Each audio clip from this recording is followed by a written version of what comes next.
it's only fair that we have these reservations because we can only base it off of what we saw just a season ago.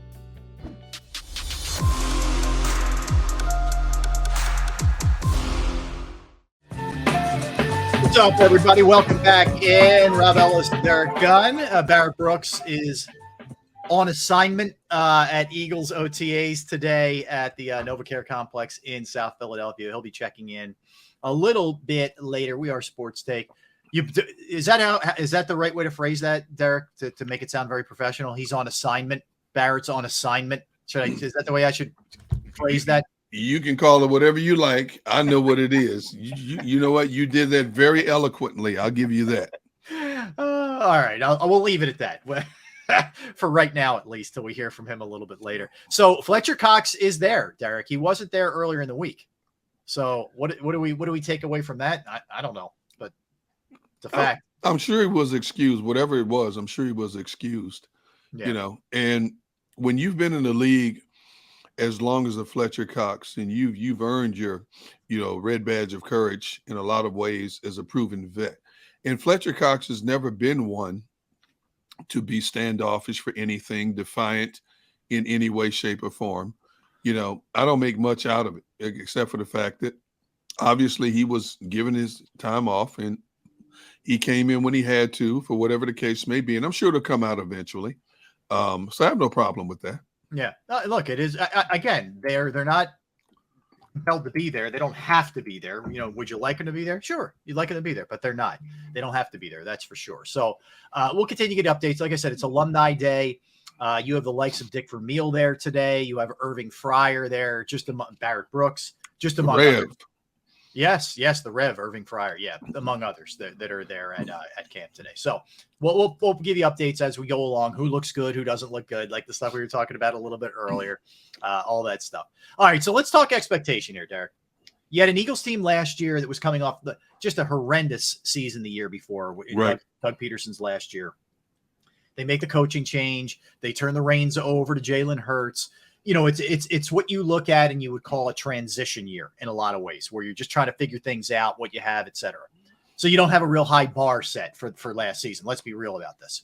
And then they get off to a 2-5 start, and you think to yourself, this is going to be a disaster.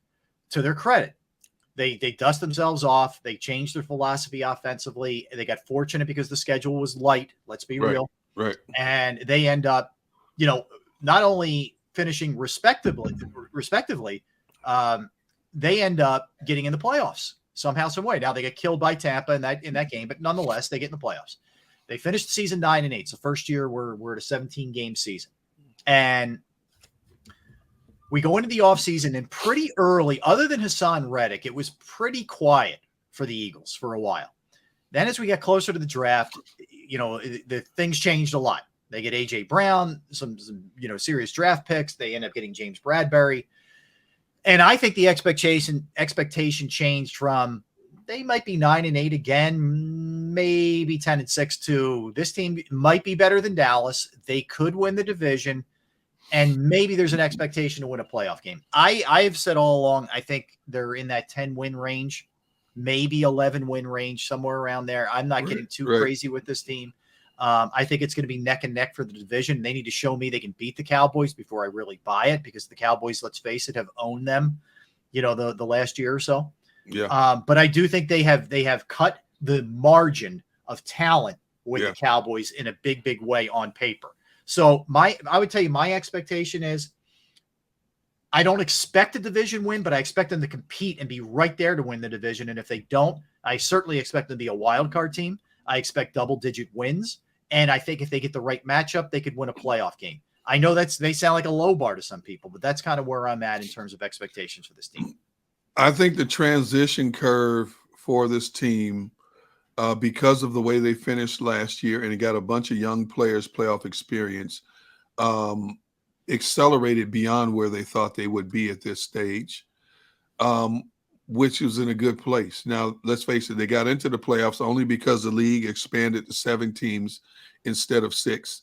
Technically, normally they would not even have made the playoffs, but a 9-8 record is still a 9-8 record. The fact that they beat teams they were supposed to beat on their schedule last year bodes well. in terms of chemistry, morale coming into this season, because now the team themselves, as well as people on the outside looking in, view this team in a different light in terms of, hey, maybe they're better than we thought they were. From an organizational standpoint, when you go out and get a guy who had 23.5 sacks in the last 2 years, you get another compliment in Kazir White, who's a very good linebacker. Then you make a huge trade for a wide receiver like A.J. Brown. And, oh, by the way, you get an accomplished cornerback like James Bradbury. It tells me the organization thinks that we can do some serious damage with this nucleus of players we have right now. Back in March, I would have said exactly what you said a few moments ago. I don't know if this team is good enough to win the division. As we sit here today, I changed that thought and I say, I think they can go neck and neck with Dallas in the division. I think they're better on the offensive line than Dallas right now because Dallas lost some key components on the offensive line. I think with the addition of Reddick, White, Bradbury, and the draft picks they got, Jordan Davis and Nakobe Dean, I think overall defensively they're better than Dallas. I think Dallas is still better overall wide receiver, and I think Dallas is better at quarterback and running back. I don't think Zeke is the running back he used to be because he's had so many carries and the wear and tear is finally catching up to him. And, oh, by the way, they don't have that dominant offensive line anymore that they had. So I don't expect Zeke to be putting up this gaudy numbers like he did a few years ago. I think this Eagles team can go neck and neck with them. Now, obviously, a lot of things have to happen, not just with the Eagles, but a lot of teams. Health is going to be huge for this team because I think once you lose certain frontline players, you drop off significantly beyond that. And, of course, continuity. You have to win the games you're expected to win on the schedule. You have to beat the Detroits, although I know people are looking at Detroit as an automatic win, but after having a good discussion with somebody in the know in the NFL last night for about a half hour, it brought up a great point. They said, except for that game against the Eagles, look at Detroit's play last year. They were in every game, and most of those games came down to a last possession that they lost. You know, the Eagles were the only team that really blew them out last year. They've got really good talent in DeAndre Swift at running back, St. Brown at wide receiver. The defense wasn't bad overall. Now, Jared Goff is Jared Goff. You don't know which Jared Goff you're going to get week in and week out. But Jared Goff, when he's on point, Jared Goff can be, heck on a defense on any given Sunday. So don't look at Detroit as just a cakewalk situation. Plus, they went out and drafted Aiden Hutchinson, who's supposed to be the best defensive player in the draft. We're going to find out. So don't just look at them in a cakewalk. But I will say they have to set the tone and beat Detroit. You have to beat Detroit. I don't care how you do it. I don't care if it's on a fumble rooski. I don't care if it's on a field goal that hits both uprights 6 or 7 times and bounces through. I don't care if it's a wind-aided Hail Mary. I don't care what you have to come out on the W side of the ledger in that. Not going to be too wind-aided in that dome, but I hear you. No. You know what I'm saying? I don't care how you get it done. I don't expect to blow out the first game. I don't either. You got to get it done.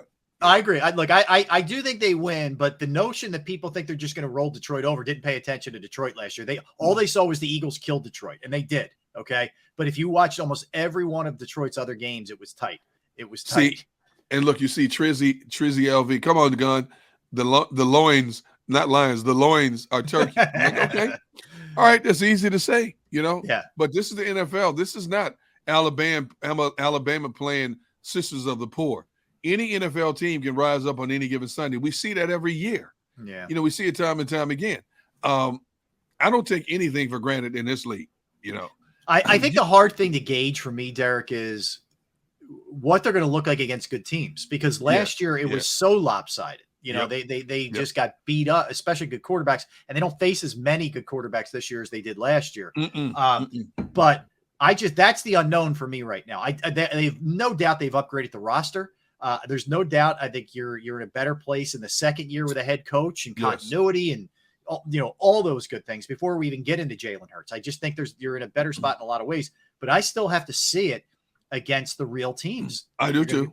Yeah, I couldn't agree with you more.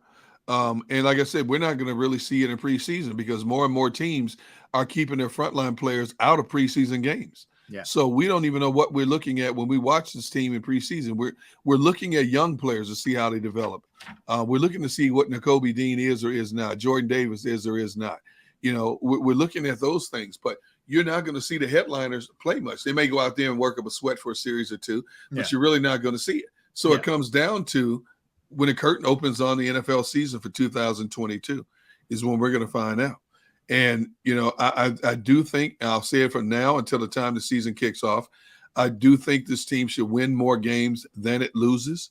I do think if they live up to our expectations, they're going to be neck and neck with the Dallas Cowboys from start to finish. I think they have the talent to overtake Dallas as a division winner. But you gotta play the games. You gotta sidestep a lot of landmines when you're talking about a 17-game schedule, man. Yeah, I mean, I think the other part is we don't know from I'm going to say this on both sides of the ball. Actually, we don't know what the personality is going to be. We saw on the defensive side a non-aggressive, I'm going to be kind here, approach because I don't think the coordinator felt like he had the weapons. He's got weapons now. Yeah. How much more aggressive? How much you're going to see a 3-4 front, a 4-3 front? How effective are these linebackers going to be? How different is the defense going to look on a lot of different fronts, especially now that you have Bradbury and Slay back there at your corner spot, and it looks like you have a good linebacking group. So how different is that going to look? And then the flip side of that on the offensive side, they had to run out of necessity, which we know they don't want to do. But how much of the are they going to keys? Are they just going to hand to Jalen Hurts and say, dude, it's all yours, man? I don't know right now. The answer is, I don't know what we're going to see, especially early. Are they going to let it sort of come to them a little bit and get a sense for this and get a feel for it? Or are they going to try to establish this is who we are right away and dictate their personality rather than letting the defense or the offense of the opposition dictate it? As I went on record and said on this show, I'm rooting for Jalen Hurts to prove a lot of people wrong, but I still have my reservations about Jalen until I see it. Mm-hmm. And after talking to people in the know, there's a lot of reservations about Jalen right now in terms of what he is or is not as a leader of this football team. How far has he come along in terms of his learning curve to overcome some of his deficiencies? That remains to be seen. When you look at this defense, the fact that you have Bradbury on one side and Slay on the other, this team can play a lot more man-to-man and coverage now, which means your front seven can play a lot more games.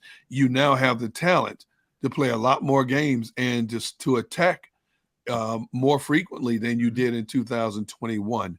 But what is Jonathan Gannon going to do? That's a big question mark for me. How is Jonathan Gannon, now that he has his talent and all these chess pieces to play with and to move around, how is he going to attack? That's a huge question mark for me as well. And until we see it, it's only fair that we have these reservations because we can only base it off of what we saw just a season ago. Yeah, and Derek, just to pick up on that, because we talked about this a little bit yesterday. We live in an extreme, vacuum now where it's like you have to, you either love them or you hate them, and anything in between is kind of a cop out. I don't think you're copping out if you're in an in-between mode right now with Jalen Hurts. And I think the organization has told you as much. Like, to their credit, they've upgraded the people around him to give him the best chance to succeed, which is exactly what they needed to do. But at the same time, they made sure that they're going to have 2 first-round picks next year. They traded away one of them this past draft, and they've aligned themselves in a way where they can either get up and get a kid coming out of college like they did with Wentz, whatever it was, 2016, or they could trade for a disgruntled veteran who may want out or whatever the case may be as far as an established player, which is, we all know, reading between the lines, that tells you we're not fully in love. We're we like this guy. We don't love him. Right. And that's okay. So look, I'm going off of what I saw last year, what I believe the organization sees right now, where they're not sure. And that's how I come to the conclusion of where I am with Jalen Hurts. And we all know, we've gone over it a million times, that the work ethic is there. The smarts are there. He cares. His teammates like him. All those things that are important are all there. But you know, and I know, when you get out there under center, if you can't make the plays, frankly, that stuff all goes by the wayside. It doesn't matter. And he's got to be able to get it done here. And it's a favorable schedule again. It really is. It is a favorable schedule again. But when they play, like, just for example, let's just remind people, Derek, what they have. Okay. So what you mentioned, they start off with the Lions. The Lions had a terrible record, but that's not a pushover kind of game. I'm telling you right now. But even in week 2, like, you should win on Monday night at home against the Vikings, but that's not going to be an easy game. Okay. Wait. You say we should win. See, I'm saying I'm glad that game's at home. You're playing Kirk Cousins, and Kirk Cousins, I don't consider Kirk Cousins an elite quarterback, but Kirk Cousins throws for 4,000 yards every year. Yeah. The guy has 2 receivers he can bomb away with. That's going to be a great matchup. Justin Jefferson, Adam Thielen against James Bradbury and Darius Slay. They've got a great – Darren Cook is a very good running back. They're really rugged on defense. They have a pretty good offensive line. That game could go you hope they win that game, but I can't say they should win that particular game. I agree. That's not a given kind of game. No. Is my point. And then look, you're at Washington. Division games are weird, man. Yes. It's just there's a lot of weird stuff that goes down. So don't count that as a given either. Yes, you play Jacksonville at home. You should win that game, but it's going to be an emotional game for Doug Peterson. Okay, I'm just throwing this stuff out there. It's for people. Plus, look at the money Jacksonville spent bringing in free agents this year. Right, exactly. And then, like, this is not an easy little stretch. Go to Arizona, Dallas, at home. Pittsburgh, as much as we look at it and say, well, who's playing quarterback? Their defense is still nasty. Yeah, it is. And then you have that stretch where you're at Green Bay home. Yep. Tennessee at home. Yep. Tough little stretch there. Then 3 straight on the road, which concludes in Dallas. Okay. Yeah. Yep. So my point is, while their schedule is, I would say, on the weaker side for sure, and definitely favorable, it's not the cakewalk when you were a 9-8 team. You weren't a 12-5 team last year. You weren't, a 13-4 team. So there's a lot up in the air right now, but I do think they've done a lot to upgrade this roster. I do, which raises the expectation for me. And I agree with a lot of the points you made about Dallas there. Yeah. The thing, I think a lot of people are stuck in, this is still a great offensive line. It's not. Dak's going to get hit more than he's used to getting hit, for sure. I'm pulling up Dallas's, depth chart as we know it right now. Because they had there was a time just a few years ago, they were Pro Bowl to Pro Bowl from tackle to tackle on that team. And now it's not the case. I mean, you can't keep everybody. That's understandable. And across the board, people have to retool. But okay, so you look at their left tackle situation. Tyron Smith, perennial Pro Bowler. Okay. Tyler Smith, I believe that's the kid they just drafted. He is at Tulsa. He's a rookie. Yep. Biadez, who came out of Wisconsin, the center's pretty good. You have Zach Martin, right guard, who's still pretty good. And then you have Terrence Steele playing right tackle. Okay, so Lyle Collins is gone.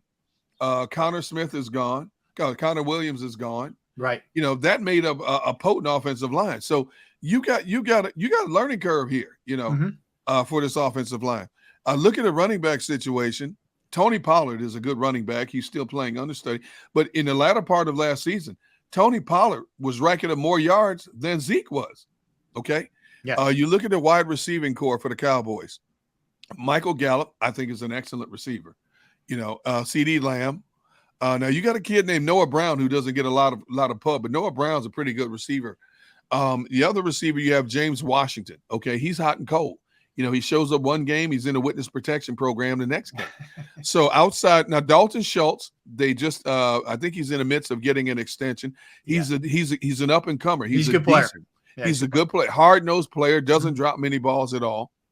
But this Dallas roster, it doesn't really like, wow, you go on defense. DeMarcus Lawrence, we know what he is, but he never does. If you look at DeMarcus Lawrence, when he goes up against Lane Johnson, you don't hear much from DeMarcus Lawrence. Yeah, Lane does a good job on him. Neville Gallimore was a good draft pick for them. Dante Fowler is a good player. Yep. Leighton Vander Esch can't stay healthy. He hadn't stayed healthy the last couple of years.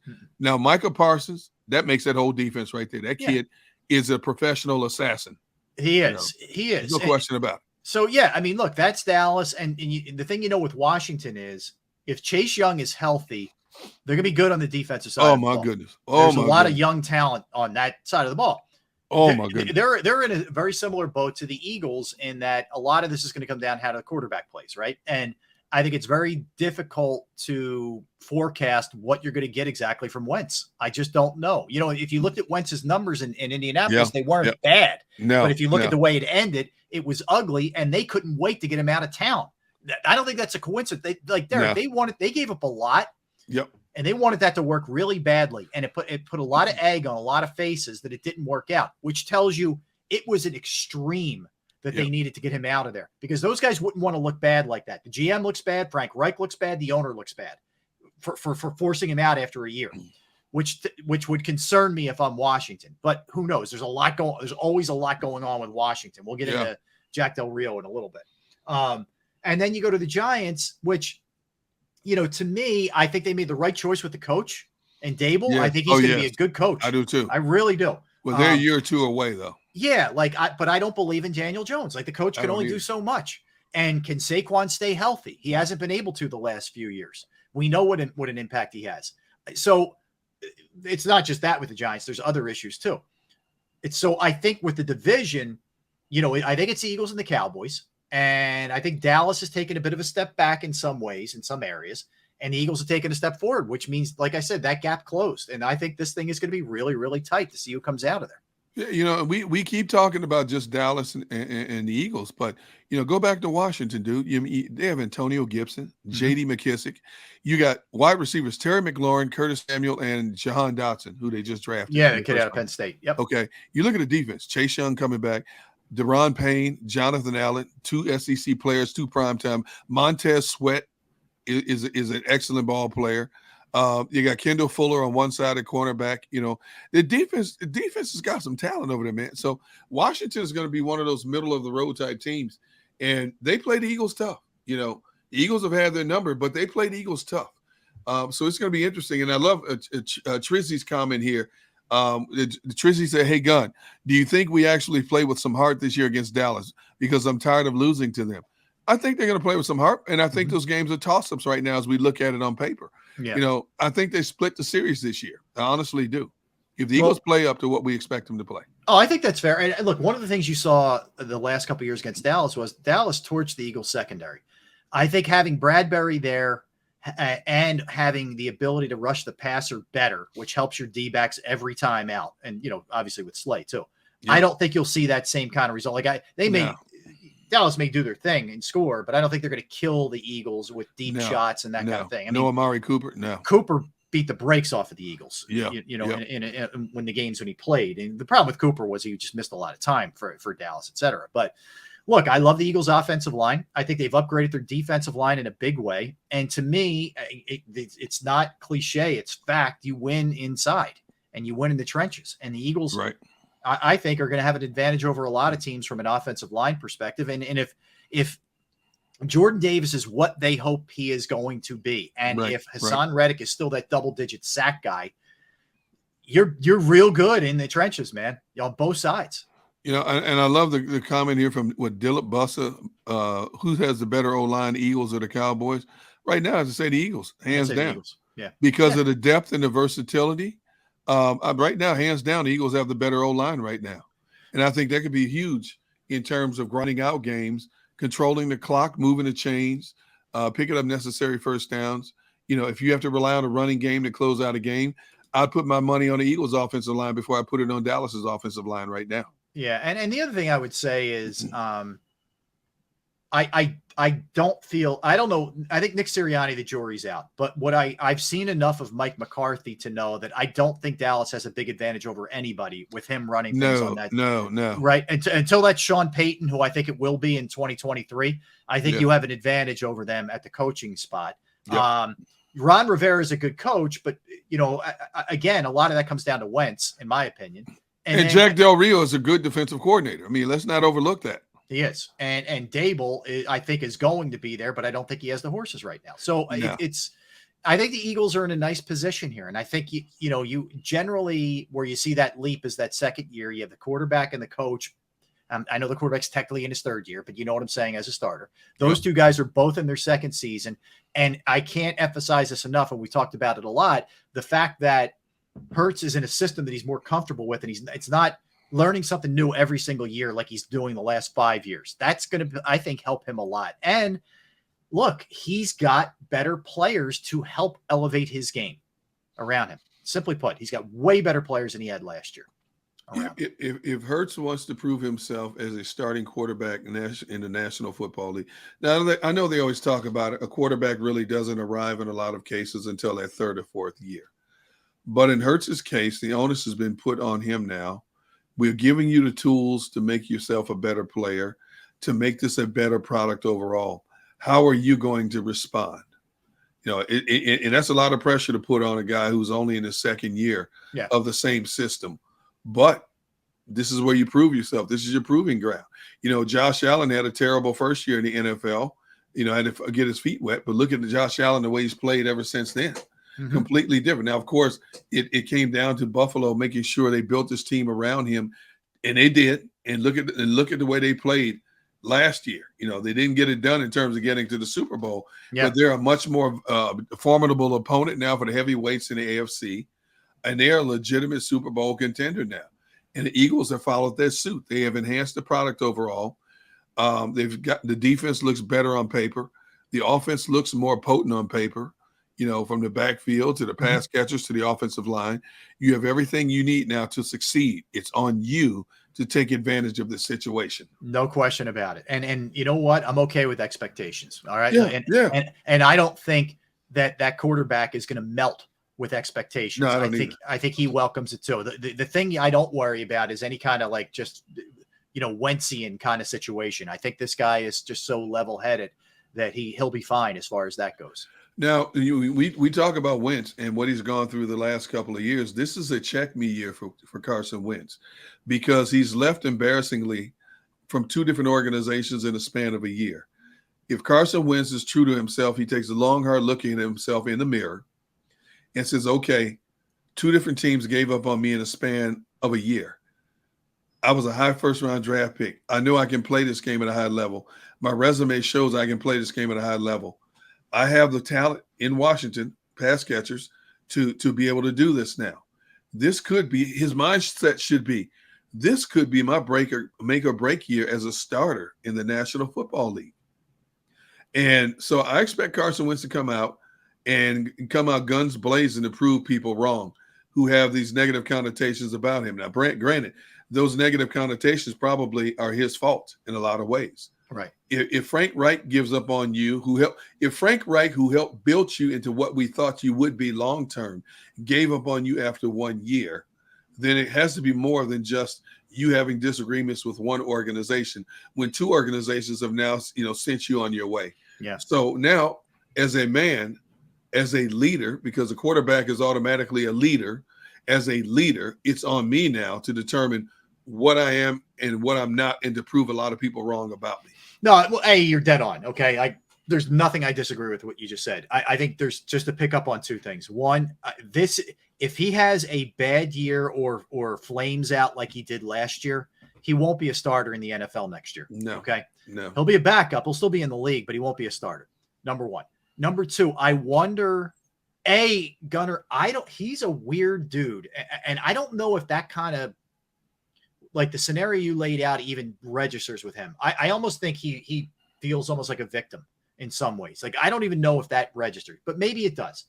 But I wonder if it does, if he's feeling the weight of this has got to be a good year for me, if he doesn't even go further playing hero ball, which gets the guy in big trouble. Like, yes. The thing with Wentz is you give him credit because he's out there and he's going to give you everything he has when he's on the field, and he takes a lot of big hits, and like nobody doubts the physical toughness of him. But what I really question is his decision making. Like you're not a rookie anymore, man, and you don't have the same body that you had heading into the 2017 season where you could be Houdini. Like, you have got to be smarter about the way you approach things, and I don't know if he's capable of going and shifting it down a gear rather than just boom, like just, sometimes it's okay to survive to see another play. I don't know. I'm not telling you he can't, but I really have to see it before I fully believe that that's what Carson Wentz is at this point. I agree. And I agree 100%. That's why I said it's on him now. In 2017, people thought, here he is, the guy the Eagles, moved up to get, made all these moves to get. This kid's a Pro Bowl caliber quarterback. And after that disastrous finish to his 2017, where he had to watch his team win a Super Bowl without him, right. He'd never been the same. Now, granted, the next 2 years after that, his offensive line was decimated by injuries. He took a lot of unnecessary shots, maybe ran a little bit more than he should have, but in most cases, he was running for his life. He never really recovered in Indianapolis for whatever the case. Now, he put them in a position. He helped put them in a position to win the division, to make the playoffs. Yep. But he was a primary reason why this team faltered at the end of the season. Yeah. So now you've got to rise. How are you going to rise to the occasion? This is your time to shine and show people that I'm not that guy that was in Indianapolis last year. I'm better than that. Yep. Hopefully he doesn't show it against the Eagles, but you've got to show it for a 16-game schedule, 17-game schedule. Mm-hmm. Can he do it? A lot of people out there doubt Carson's ability to get the job done. All right, let's take a quick timeout, Gunner. We'll keep rolling. I'll give you a couple more updates on what's going on with Eagles OTAs. Will we hear from Barrett? I don't know. It's a $1 million question. You got to stick around and find out. We have a lot to dive into, too, in our open talk segment a little bit later, man. There is a lot of juicy stuff for us to get into. We will do that as well. Don't go anywhere. We are Sports Take, JAKIB Sports YouTube Network. Derek Gunn, Rob Ellis, Barrett on assignment. I will continue to say that. I have his back. Yeah. Yes, I will do that. We come back. We'll dig a little further into the birds as well. Don't go anywhere. But first, I want to tell you about my friends at Pro Action Restoration. You're a homeowner, you're a business owner, you got a property, whatever the case may be. You hope it doesn't happen, but you want to be ready if it does, or if it does happen to you, you want to know who to call. Okay. The inconvenience of water, fire, smoke damage, mold, whatever the case may be on your property can be challenging. Okay. Pro Action is on call 24/7, 24 hours, 7 days a week to assist you. I've gone through it. They got over to my parents' place quickly, cleaned up what was a real mess, let me tell you, and did it in a professional way and gave me a very reasonable price. And they will do the same for you. They are licensed, bonded, and fully insured. They've been serving the tri-state area for more than 2 decades. Pro Action will work in conjunction with your insurance company as well. Again, whether that's water or that's fire, smoke, mold remediation, you name it. Any questions you have, you can consult with them as well by giving them a call at 610-623-3760 or email them at proactionrestoration.com. That's proactionrestoration.com.